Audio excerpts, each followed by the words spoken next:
Hello all! It is I, Chucky Prophet, your favourite professional buffoon, returned from being mauled by bears in the Siberian wilds to deliver you another Attack on Titan video. Fittingly, just like me, Attack on Titan took an extended break between Season 1 and 2 to give Isayama time to write more manga, which is a reasonable decision, but with, unfortunately, quite terrible timing, as I believe that it is this central gap which led to some attitudes to the ending being, not particularly well articulated. Anyway, we'll get into that later. For now, let's focus on the important bits, shall we? Let's start out with the easiest segment to cover, because unsurprisingly, Studio Wit continues to roll the red carpet out for this show, and it looks absolutely spectacular. Fights are gorgeous with fluid camera work and snappy choreography. A lot of work is put in generally to lending the larger titans a greater sense of weight and momentum by using the environment around them to frame the sheer size and scale of the fight, which can be best seen in the Reiner and Eren fight in episode 7, of course. Now, the series maintains its consistent balance between 3D environments and 2D character models during action scenes, giving it that sense of fluidity and constant motion which have always made its fight scenes absolute peak. I think the real standout, though, is the significant improvement in animation of more quiet, tense, or emotional moments, where, my god, there's some beautifully done faces. And the direction actually complements this by extending the use of environmental factors I mentioned before to strongly enhance whatever emotion the scene is conveying. And there'll be a lot of this to talk about when we finally get to talking about episode 6. There are a few moments where you can tell they were definitely holding back, either due to budget or time constraints, but none that are so noticeable that they actively take you out of the show, and are subject to complaint only if you're really picking apart the show frame by frame. Oh my god, the show is absolutely unwatchable now, I can't believe it. However, the one thing that does really grate at me in this season we'll come to see when we talk about episode 3. Sound-wise, I mean, yeah. It is a little bit redundant to praise Hiroyuki Sawano. He is extremely good at his job. Tracks like Barricades, You See Big Girl, Ape Titan, yeah, it's just a constant list of bangers that perfectly complement whatever scene they're applied to. But I think what is really improved here is the usage of the soundtrack itself, in terms of how it's applied to scenes. In Season 1, there were definitely a few cases of why the hell is this song here itis, but Season 2 largely manages to avoid this trap, with the stellar score enhancing every scene it's a part of, by way of being chosen to match that scene incredibly well, while also knowing when to leave us in eerie silence, like the walking in the dark scene in episode 3, or the Reiner and Bertholdt's initial reveal. Sound effects are, as usual, extremely punchy and diverse, like the clanging of blades against the armored titan, or the titan's distorted screams themselves, all excellently well done and well applied. Now, on the subject of voice acting, I'm not going to get too far into it, since comparing the minutiae of performances in sub versus dub would be a fun but very, very lengthy distraction that would make this video about 3 fucking years long. However, I did watch this mainly in dub because I'm a filthy heathen, and I have nostalgia for it. And I think the performances are pretty excellent across the board. Special credit should really go to J. Michael Tatum's Erwin, Elizabeth Maxwell's Ymir, David Wald's Hannes, and Robert McCollum's Reiner for being absolutely stellar performances. The one thing I do kind of take umbrage with, at least in dub, is Bryce Papenbrook's Eren. Most of the time he's fine, but either by his own decision or by voice direction, he tends to enter this animalistic guttural speech when he's talking specifically to Reiner in episode 7, and while extremely vocally impressive, the poor man's throat must have been on fire after this, it robs scenes of their tension because he just sounds kinda goofy. I get what was being gone for here, but I just found that it tended to take me out of the scene. Although I can appreciate why someone would like this, and it is very much a personal complaint. Anyway, moving on to the story. Season 2 dramatically shifts focus within Attack on Titan's storytelling, Where Season 1 gave us a general overview of the world, characters, and stakes, Season 2 all ins on building up a sense of intrigue by making us question everything Season 1 established as hard fact, like our relationships to characters like Ymir and Reiner, and even the status of the Titans themselves. As such, Season 2 carries a much greater focus on the idea of uncertainty, and how different characters respond in the face of it. Many characters across this season are torn between two different sides of themselves, or two different states of being.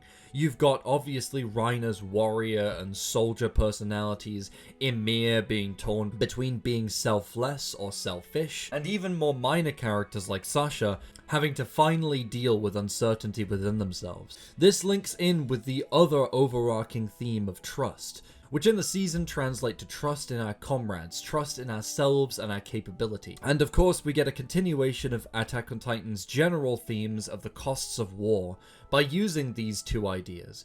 Where Season 1 was a loss of innocence for our characters, where they witnessed the horrors of the Titans firsthand, Season 2 is their loss of trust in everything around them, as they're forced to question everything they thought they knew, and everyone. There's also a change in the way that the horror of the Titans is used in this season, and it's very unique and interesting. I think this is the last season where the base Titans are shown to be the main threat, instead of just an accent to a larger villain like we saw in Season 3 Part 2. In Season 1, we see them more as brutal engines of destruction, dispassionately consuming everything in front of them and swarming to gaps in the wall like bacteria to a wound. We most often see how their domineering size puts humans on the back foot, and this is a general idea of the horror of the Titan. After all, the whole horror concept of Attack on Titan is just taking a regular zombie and going, "Oh, should we leave it alone? Should we back off? Should we play it safe? Nah, you think let's make it bigger!" In Season 2, however, they're much more insidious, and actively sinister because of how they're grounded. Sasha's episode features only one Titan, and a small one at that, but it goes out of its way to make it incredibly unsettling. That scene in the house where it's eating the mother in front of the daughter is still nail-biting to this day, because the tension is drawn out, where in Season 1 there were these grandiose swarms of Titans all lunging at our heroes and devouring everyone in sight. Here, each individual Titan is treated more as a unique and horrifying threat. And this episode also demonstrates how woefully outgunned any regular unarmed human is, even if the Titan is a relatively manageable size. In addition to this, we're introduced to certain concepts we hadn't even thought about, such as the idea of trying to fight Titans at night, and the final dreadful realization that they're actually human, which adds a completely different layer of horror to this entire situation. The idea that the characters we'd seen all this time as being in the objective moral right have actually just been killing people the entire time. It's a very effective shift because it's subtle, and it takes its time with it. It elevates the horror of the Titans in a fun direction, rather than just doubling down on the huge bombastic scale of Season 1. Also, this is the season with most of the big reveals for Attack on Titan. The identity of the warriors, the introduction of lands beyond the walls, Titans being transformed humans. And I like how this is used thematically to put the characters and audience in the same position, of questioning everything and everyone they know. It's a really well done example of an expositional arc, where we had the baseline of Season 1, which established everything we know. Isayama is now trying to rapidly expand the world, and doing that by putting us in the same shoes as the characters is very nice. Speaking of the characters, let's get into those, shall we? In general, it's one of the main areas that has been improved in Attack on Titan. The use of the cast, the entire cast this time, is much more interesting. I feel like the characters in this season are used to maximum potential, or at least close to that, even if many get largely dropped off after this. Sasha. Connie. I think it's honestly the best written portion in Attack on Titan in this respect. We get to see new sides of almost every major character, both established and otherwise. Eren's a perfect example. He's in an interesting spot this season, as he's not really the driving force of any of the plot's events. In Season 1, he was the super ooper duper special boy who was the focus of all the things going on, putting aside his absence during Trust. Here, he's not even really a major focus until episodes 6 and 7, and even then, he's not the one pushing the story forwards. He's having to act entirely reactively to the actions of Reiner and Berthold, which is an interesting spot to see him put in as a character, as he's constantly pushed to the edge and forced to reconcile with the fact that his closest friends were actually in league with his most hated enemy the entire time. He even begins to doubt his own competency over this fact across the course of the season. And again, it's nice to see that deep-seated inferiority complex that was seeded in episode 1 being poked at, as he desperately tries to maintain control over the situation he's in, but ends up making all the wrong decisions. While far from being his best arc, he's still utilized well within it, I think. Similarly, Mikasa isn't a main focus, but I have to admit I was completely wrong about her character. I always thought Isayama kinda just forgot she existed after Trust, but she's definitely still getting subtle character development. Even in this season, where she's not really the focus. It's the kind of stuff my mushy, teenage, stupid brain wouldn't have picked up on though, like how the usually stoic, I only care about Eren, Mikasa actually flinches multiple times when it came to killing Berthold and Reiner, directly resulting in the loss of Eren, which causes her to question her own competency, exactly like Eren did. And so she draws even further back into only caring about Eren because in her own words, she can only protect so many people. This season also goes so much harder on her fear of being abandoned, which we know will eventually come to pass, and obviously lend so much tragedy to future events. It's nice to see her get given so much more depth as a character. She's not just the funny, crazy errand lady, and I'm honestly coming to enjoy her so much more as a character on a rewatch, which I'm really happy about. Armin is the least utilized of the main three here. Honestly, because he's the smart guy that explains the plans and details the audience may have missed, more than a character. But here, he does get a small moment towards the end of the season which I do like, where he taunts Berthold over the loss of Annie, abandoning his own moral high ground and principles to secure victory. It's a very small but nice little showing of that whole terrible things versus good results balance that the series will explore going forward in lots of different ways. Historia gets a massive expansion on her character this season, as she not only becomes a real character, but one of the best ones. I won't get into a deep dive on her now because there's definitely more to unpack in Season 3, but this is an excellent starting point to learn more about her.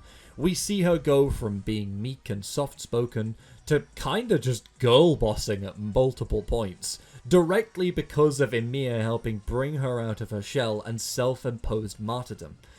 I think she's a really neat character here because it's left up to your interpretation whether or not Ymir is right, and she is primarily all doing it for herself, or she is genuinely that selfless.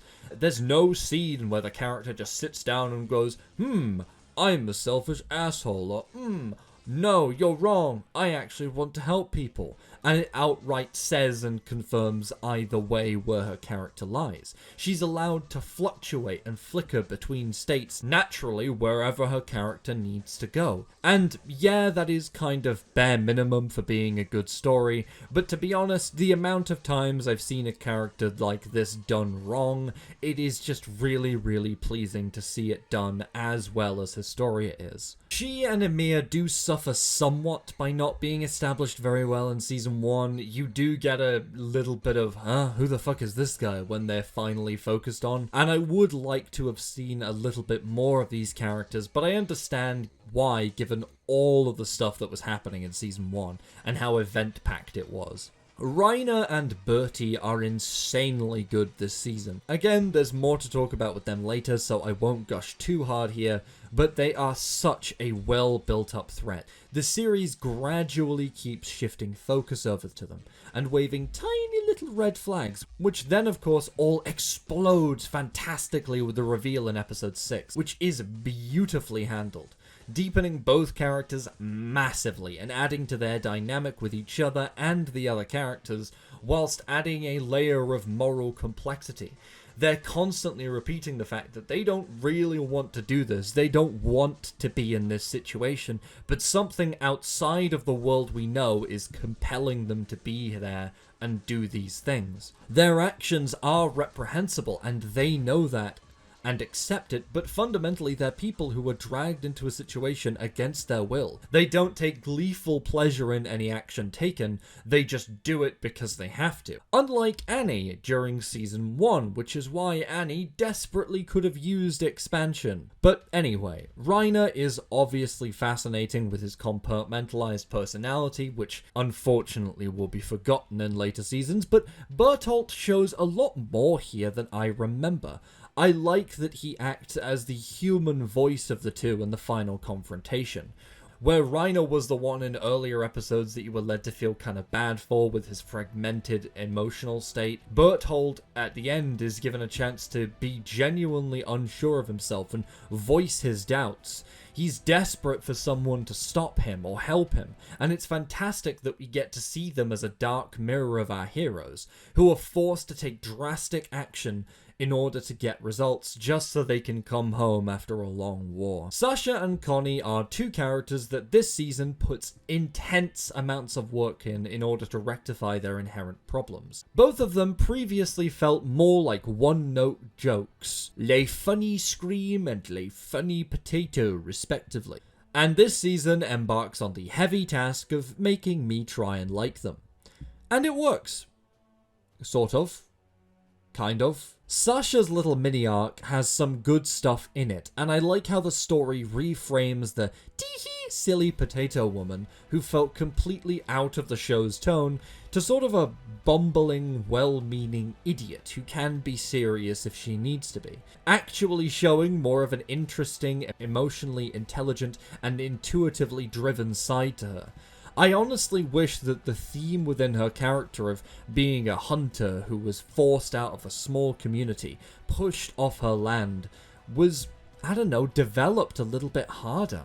They could have done something so good with this by giving her an arc where she goes from distrusting or even disliking the other cadets in the early episodes of season 1 to coming around to opening up to them through trust. It would have been a relatively easy arc to pull off, and it could have drastically improved her character. But anyway, Connie meanwhile gets to experience the horrors, as it's his village that the Titans are transformed from. He's taken straight from this to find out that one of his closest friends is actually a Titan shifter, and all he wants is answers. In many ways, he's a sort of audience surrogate this season, constantly taken off guard by unexpected tragedy and betrayal, and left traumatized and hungry for answers. Jean is also here. This isn't hugely the Scouts' season. Levi is barely present, and Erwin shows up at the end to be the best character and certified stone-cold menace. Mostly they continue with their theme of the Scouts having to make great sacrifices to achieve minor gain. Hanji gets quite a lot of focus, and we get to see her as a commander. If you've seen the Ilse's Memoirs OVA, it's a nice development into a commander who pays attention to her subordinates and takes action in their best interest. She's not just the crazy science lady who goes running off after Titans, she's the most emotionally intelligent commander the Scouts have, acting instinctually to reinforce characters like Connie and Historia when they begin to doubt themselves, whilst having a good amount of doubt in herself and questioning her own capabilities as a commander. And that's it for the general lines of the characters, but there are two I want to place a bit of a greater focus on.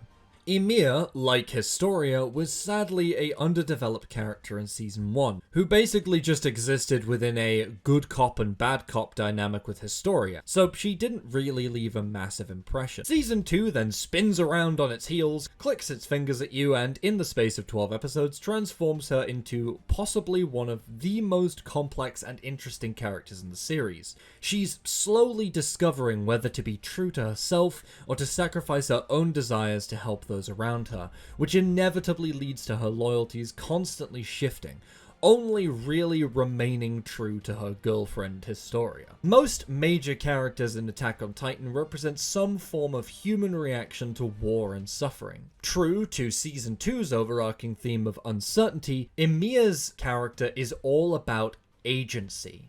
In her early life, she had all of her decisions made for her, her agency robbed from her by the cult that inevitably betrayed her, which she thought adored her as a goddess.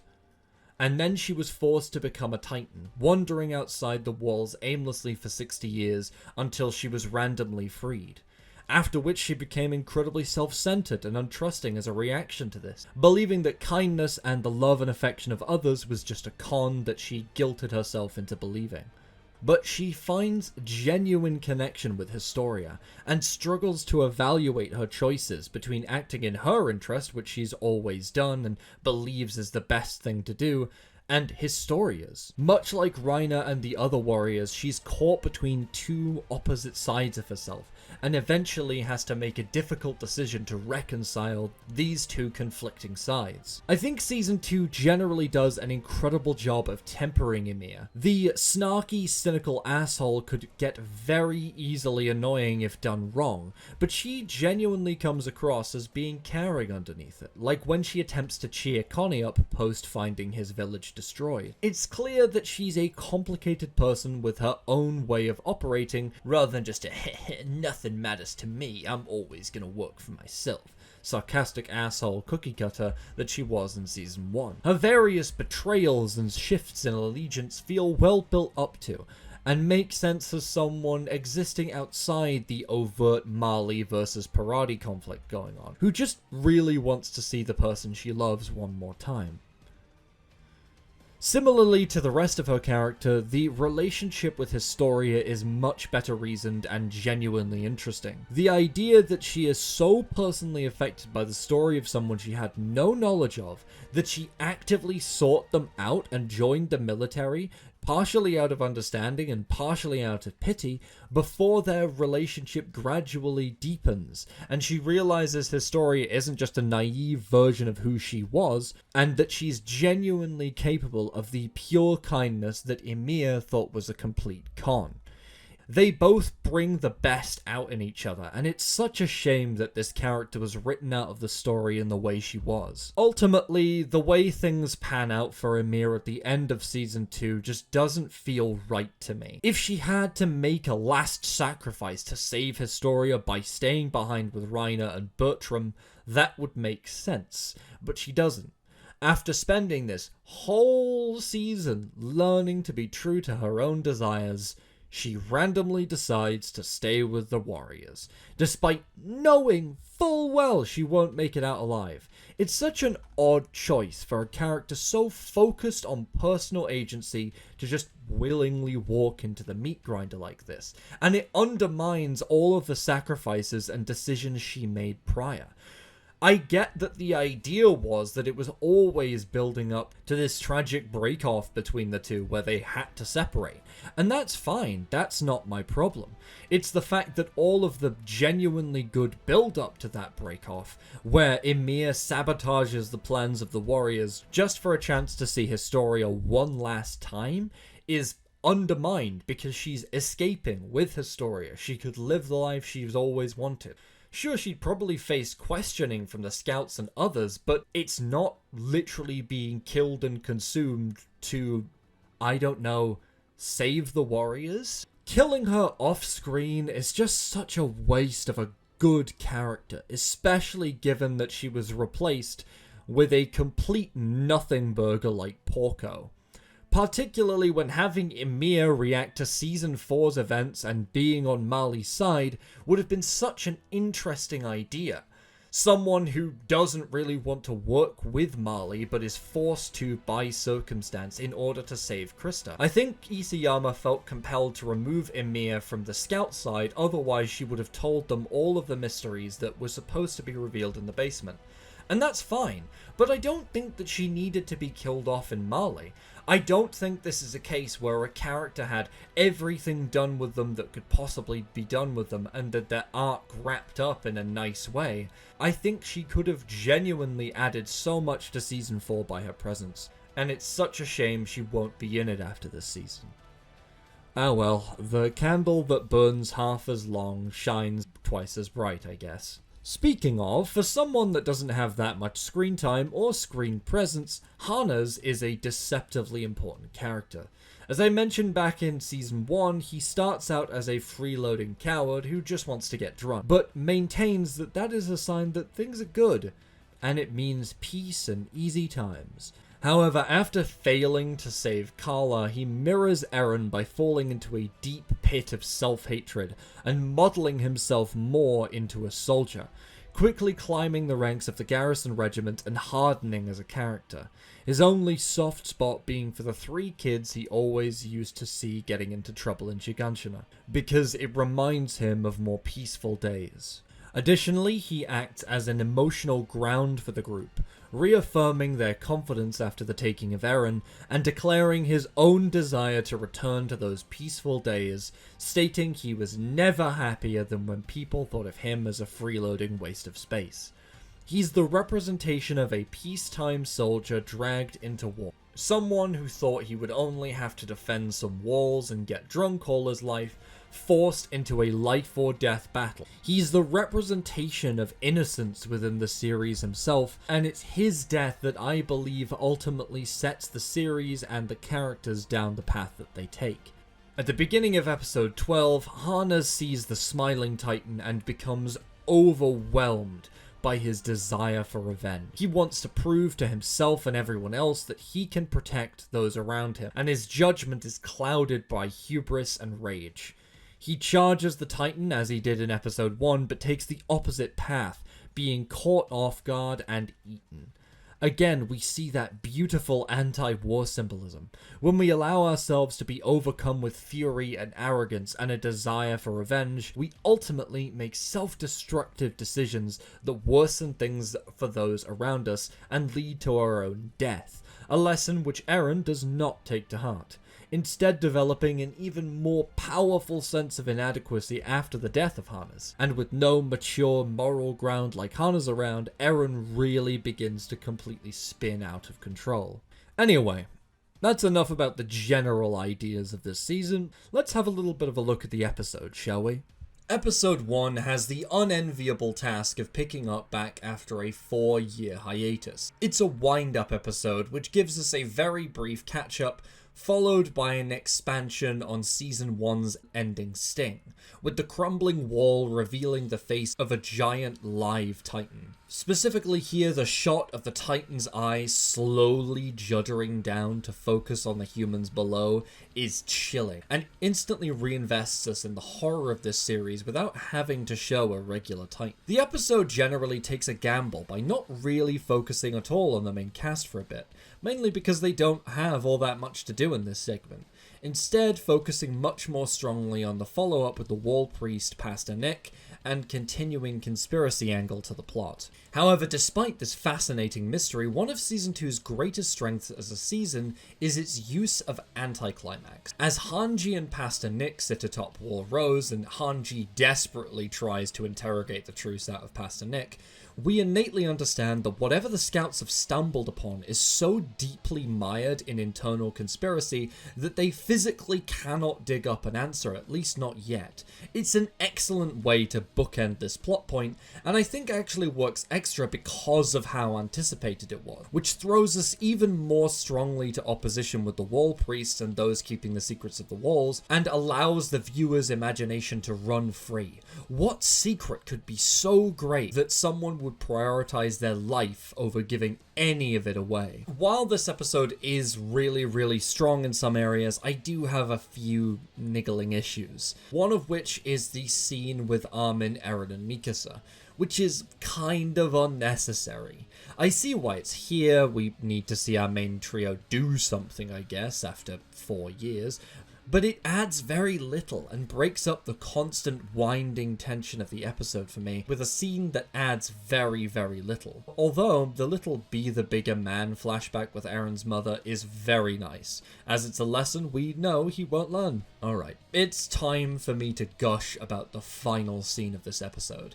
Genuinely one of my favourite moments of the season and encapsulates the horror of Attack on Titan so well as a whole. So, after being built up as this stoic badass who doesn't give up this entire episode, and given significant focus, the death flags for Mikasa were being raised miles high. But the show uses this to perform one of my favourite villain introductions. When we first see the Beast Titan compared to the bombastic and exaggerated opinion we've been given of Mikasa, he's just lumbering around being a silly monkey. Mikasa is concerned by him but doesn't view him as a severe threat. Until he picks up the horse. A moment of pure snapping horror that works to instantly set it apart in the audience's mind, as it sends us plummeting from tension into outright panic, as we've had all this Season 1 build-up telling us how Titans behave and how they don't go for horses. And then Mikasa is then pushed into a situation far outside of his control, and crumbles from stoic badass to being just like anyone else, scared and terrified for his life. And then the casual manner in which the Beast Titan speaks to him is beautiful. Events that we're seeing as bizarre and horrifying are to him just like a regular Tuesday. This season is masterful at manipulating tension and anticlimax like this. I think the animation of the unconcerned, bemused expression of the Beast Titan as he stares down unblinkingly at Mikasa is beautiful too, showing as little concern for him as if he were an ant, and then following up by forcibly stripping him of his ODM gear to study it. The very symbol of humanity's freedom in the show. I love how this even peels Mikasa apart layer by layer until nothing is left but someone jabbering and gasping for breath, unable to converse with the being that's apparently so far beyond his comprehension. But as it's doing this, it builds up the Beast Titan as a character too, from unusual behavior to his polite speech, to his finally cold and calculating intellect that innately understands everything the humans have achieved thus far as if it were nothing. It's a fantastic way to build up a villain as a genuine and terrifying threat. And then, when he just walks away while Mikasa briefly recovers his will to fight, before the Beast Titan allows the other Titans to move, is excellent. Attack on Titan understands how to do character death in horror series exceptionally well here, as all Mikasa's bravado and bluster crumbles in the face of the truly unknowable. Episode 2 sees Potato Girl's final redemption, as it focuses on two direly underdeveloped characters, Sasha and Connie, as we see their two separate homecomings, although one does definitely get the lion's share of the attention. The Sasha portion of the episode is solid, opening with an interesting flashback where the younger character is presented as the recalcitrant, unwilling to go with the flow one for a change, to the point of being genuinely callous. And then she has to be talked around by her wiser and more moderate dad, which is a fun flipping of the situation, even though it doesn't really link in well with what Sasha's character is like outside of this context. Outside of that scene, there's a lot of great subtle horror and tension building in the Sasha sequence. We've seen how grand the stakes can get with the Beast Titan, but this scene zooms the horror down to a more micro level.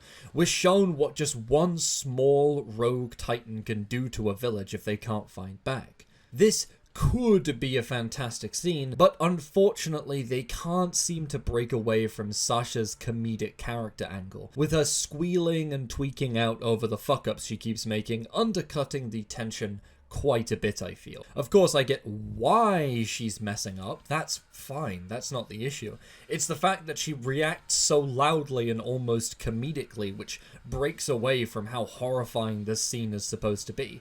This feels like the one moment where you take your comedic character and you make her dead serious. Ideally, by keeping the scene as silent as possible, because it really just speaks for itself, and having excess noise both breaks the tension and doesn't make sense, given that she's quietly trying to save this kid. After this, I feel the tension is broken up again by a little bit of a pointless flashback, a holdover from season 1 where they tend to put these flashbacks in the middle of really tense moments to show things that don't really need to be demonstrated to us. I don't think this one adds anything in particular apart from teeing up Ymir and Historia for later. The final confrontation with the Titan is beautiful though. It's an amazing detail to see the hope returning to the girl's eyes as Sasha takes charge. And it shows a side of Sasha I wish we got more because it is a genuinely cool contrast to her goofy season 1 characterization, with her grit and determination in the face of a hopeless situation really shining through. The moment with Sasha's dad expressing genuine pride over her actions is a nice little conclusion, contrasted sharply by the follow-up of how terribly things are going for Connie. We get a brief scene of Connie returning to his village and finding it in ruins. But the best part about this is how the eerie music, sound effects, and excellent animation portray the Titan that's broken through the roof of Connie's house as something truly and completely alien. Although the majority of Season 2's 12-episode run is fantastic, there is a weak link in the chain. Episode 3, despite having some good aspects to it, like the opening scene with Connie's village and the nighttime ride of the scouts, is an oddly paced Frankenstein of an episode which cuts between several POVs randomly and feels very much entirely like setup, getting characters where they need to be. Now, this isn't a problem inherently, but it does mean as an episode by itself, it's much weaker than the rest of the episodes of the season. The majority of the episode is almost entirely dedicated to getting Eren's group where it needs to be, with a bunch of exposition info dumping about fixing the walls with Eren's Titan hardening ability. It's not one of AOT's stronger expositional scenes, but it is structurally necessary to inform the audience of these connections. Additionally, it also gives us some established hope of repairing the damaged walls. We do, however, get some expansion of one of Attack on Titan's more underutilized villains. The Wall Church in Season 1 is primarily just a group of hyper-zealous cultists who run around going, "Oh, we must protect the walls at any cost." However, in Season 2, we're given more of an impression of them as a group of people with an immense secret to hide. We realize through the breaking of the walls that they weren't just seeking to protect them out of residuous zealotry and dogma, although that is a big part of it. They are also defending the people from the great secret of the walls, a secret so terrible that even when Pastor Nick is visibly broken down by the suffering of those around him, he is unwilling to give the secret out. And generally this will be the attitude to villains from Season 2 and onwards, giving them more than just one motivation for their actions. However, unfortunately, this is then followed up by a confusing mess of intercut spoilery scenes from the next episode, which rob episode 4 of its tensest and coolest reveals, like the herring scene. This has to be one of the most confusing directorial decisions in the entire show, and it doesn't really seem to serve any real purpose. We could have just seen a horde of titans looming over Utgard Castle in the distance, and it would have had the exact same effect. Episode 4 does a lot of work in a very short period of time, and I feel could have been much better despite having some really fun moments. The idea of a last stand, unarmed and alone in a tower against a horde of titans is fantastic, and I will say that the episode takes advantage of quite a few aspects of that, with excellent use of mounting tension, with the seemingly random attack being revealed to be part of a deliberate strategy by the Beast Titan. One specific scene I love is the reveal with the tin of herring. It's so beautifully simple. Of course Ymir would forget that she can read things other people can't, and not understand when other people can read things she can't. With everything else going on, it's completely natural that she would forget this small detail of her act. The fact that Reiner is the one that catches her out is also so fun. He's horrified here for more reasons than one, and it's such a simple and effective way to establish the existence of some sort of ancient or alien culture that apparently exists outside of what we know. And the snap to the reveal of the incoming Titans diverts the tension beautifully away from this. The scene of Reiner going down the tower only to find the Titan hiding behind the door is fantastic. Again, it's perfectly executed horror in a unique and interesting way. I love how Season 2 makes increasingly more unsettling use of indoor Titans, how their bodies are squashed and compressed to fit inside areas we believe are safe. Also, the episode does the constant flickering of Reiner's disposition perfectly, setting up brilliantly for future events. The fights outside are of course beautifully choreographed and animated, and my god, my goat Nanaba did not have to go out like that. I also like that AOT very much sticks to its guns on refusing to glorify the deaths of these characters. Even badasses like Nanaba completely lose their shit when they're about to die, and it makes absolute sense. And then, when Historia begins to glorify them as martyrs, Ymir immediately snaps her out of it. I think this episode would have been my favourite if episode 3 had more strongly set it up, and if we'd had more time in the quiet moments with these characters to build up to these shocking reveals and heartbreaking deaths. It just could have been a lot better if it had a bit more to it, I feel. Episode 5 is Historia and Ymir's episode, adding desperately needed characterization to flesh out these two previously non-characters. And as such, we get to go back to the Cadet Corps. This usually means a groan-worthy and overlong flashback that doesn't actually add that much of value, but this one is pretty good. For a start, it significantly helped just by opening the episode on it. In other examples, we'd start the episode and then this would come halfway through, breaking up the tension awkwardly and taking you out of the scene. But instead, the first half of this episode adds context to and complements the second. We see Historia and Ymir stuck out in the freezing cold, trying to save Daz from freezing to death. They're far from base camp, and Historia insists on dragging him there no matter the cost. We've seen this dynamic before. Ymir is mean, and Historia is nice. But this is flipped on its head when Ymir begins to push Historia about her motives, reframing this act of self-sacrifice as being a selfish wish for martyrdom, adding extra dimension and a recontextualization of Historia's actions, which really makes you question whether or not Historia is really just the nice lady, or someone so traumatized that they're seeking their own death.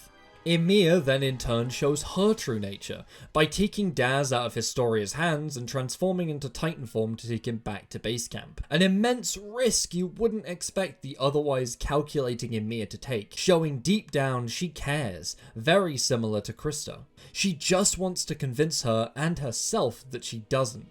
It's a neat little parallel between the two that keeps fluctuating and being played with throughout Season 2. Historia is hiding selfishness behind a mask of selflessness, and Ymir hides selflessness below a mask of selfishness. There's significantly heavy lifting done by stellar animation and the facial expressions of this episode though. You can feel slight changes and shifts in tone just through the facial expressions of the characters, and our focus is naturally drawn to them because of the otherwise bleak landscape. Similarly, the choreography of Ymir's Jaw Titan is really fun. It's interesting to have one of the main titans of the series be a little gremlin who has to use its environment and diminutive size to its advantage rather than pure strength, and the 3D camera work really complements this. Episode 6 features one of the best handled plot twists in any show ever. Good lord. One massive contributing factor to the strength of the episode is the use of the environment and weather to set the tone. There's a bleak, overcast day which bursts into rain when Reiner makes the reveal, and finally the sun peeks out through the clouds as the truth is fully revealed when they transform into Titan form. There's lots of gorgeous small touches, like the guards watching Ymir as she's lifted up onto the wall, ready to kill her if she transforms. Small actions in the episode's build-up get recontextualized too, like Eren being the only one to help Reiner climb up the wall, as the other scouts likely feel a need to avoid him because they already suspect him of being the Armored Titan. And other small things, like Sasha being about to ask if Reiner and Berthold are aligned with Ymir before Mikasa stops her. The most fascinating part of this episode by far is tracking Reiner's mental states, as it shifts and oscillates between warrior and soldier, and how Berthold's attempts to refocus him on their mission by reminding him of home backfire spectacularly. The reveal that there's no breach in the wall is handled more typically as a reveal. There's been a fair amount of build up to this for a while now, and even though it's quite understated in its own way, the episode definitely treats this as if it's going to be the big reveal of the episode, with the wind literally changing directions as we find this out. The beauty of the actual massive reveal of this episode lies in how it happens in a background conversation, as the focus shifts to the characters in the foreground discussing how the Titans could have potentially stealthily broken through Wall Rose. It's a perfect use of anticlimax to drag out the reveal, as the viewer is initially caught completely off guard and the tension hasn't even begun to build. There's a fantastic landscape shot of the characters framed against the wall, with Hanji, Moblet, Armin, and Mikasa all walking away and literally dragging Eren, Bertolt, and Reiner out of frame, as Reiner reveals that they're the Armored and Colossal Titan. Color is used to great effect this episode, as there's constant iteration of red flags waving in the wind and dried blood on the tracks, visually signifying the danger to the viewer. Generally, this episode is fantastic at delivering storytelling through the shots used.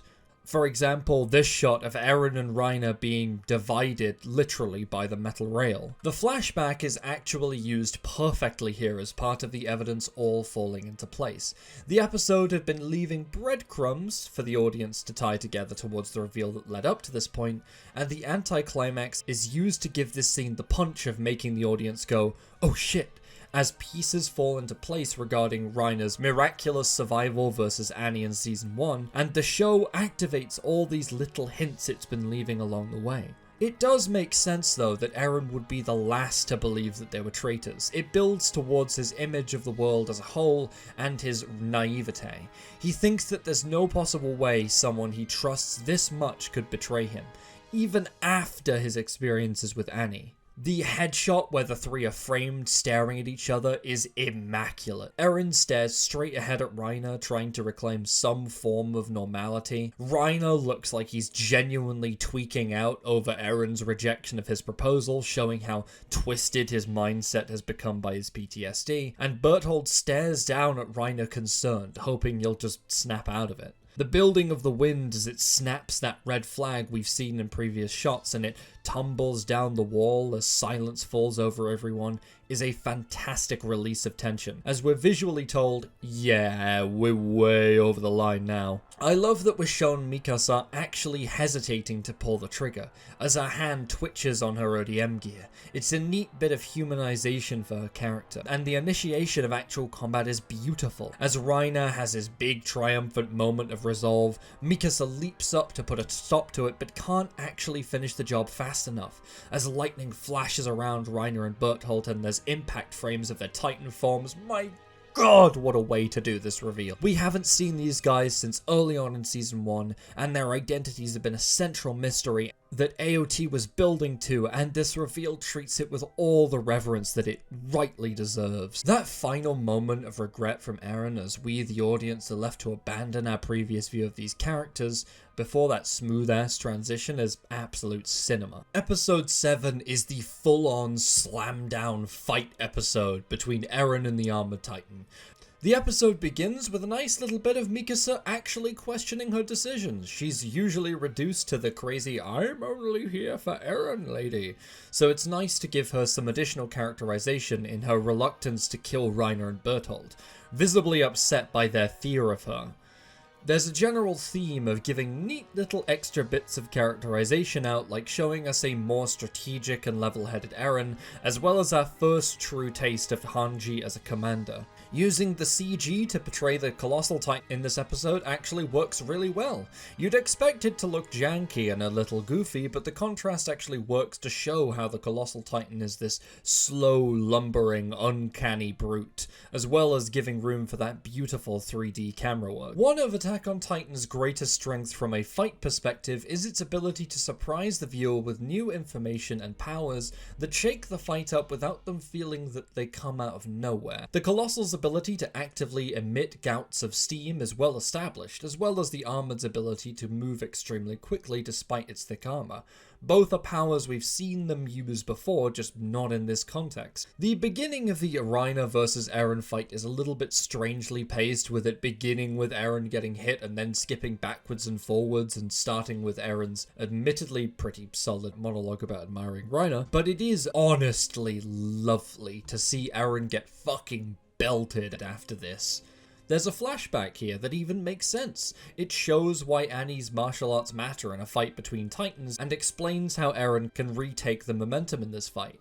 But it does drag on a bit too long for its own good without adding that much of value to anyone involved, especially since almost all Annie characterization will go out of the window come season 4 anyway. The pacing of the fight in general is really nice. There's a good mix of strategy and absolutely brutal short bursts of fighting, which does a good job of making both participants look like they have their own strengths, with Reiner's rush and surprising speed taking Eren off guard. Ultimately, it is a little bit of a shame the Armored Titan gets kinda stomped here. It would have been nice to see a bit more active competence from him, especially since he becomes easily the weakest Titan later on. The ending surprise is really nice though, especially since eagle-eyed viewers could see that the Colossal was actively decomposing in earlier shots, and that final bit of it toppling down the wall is so good. Episode 8 is forced to ratchet down the tension after the insane reveals from episodes 6 and 7, and acts mainly to set up the pieces for what comes next. We focus mainly around two groups, the messengers of the scouts informing Pixis and Erwin of the situation atop Wall Rose, and Hana's trying to rally Eren and Mikasa after witnessing Eren's complete defeat. Due to this, it's easy to write it off as somewhat of a boring setup episode, but it does include some nice character building for Hana's, Mikasa, and Armin, establishing their dynamic again and reinforcing the idea of Eren always being the one to run off and get into trouble, while Armin and Mikasa are left to pick up the pieces. We also zoom out to give us an image of the political climate as it reacts to the season 1 finale, with the government sending the MPs out much more actively to reinforce trust. The flashback in this episode is nice. It's not the most amazing from a structural or character building sense, but getting a good impression of what the good old days looked like before Hana swears to restore them is important. It's also just nice to have some light-hearted fun to balance out all the intense character drama we've gone through the last couple of episodes. And it's also nice to witness small moments like seeing Mikasa waver for a bit and Connie's resolution to understand Reiner and Bertholdt's action. While definitely one of the more forgettable episodes in the series, it is indispensable to the quality of the season as a whole. Episode 9, meanwhile, I spend the majority of my time trying desperately not to want to throw a chair at Eren.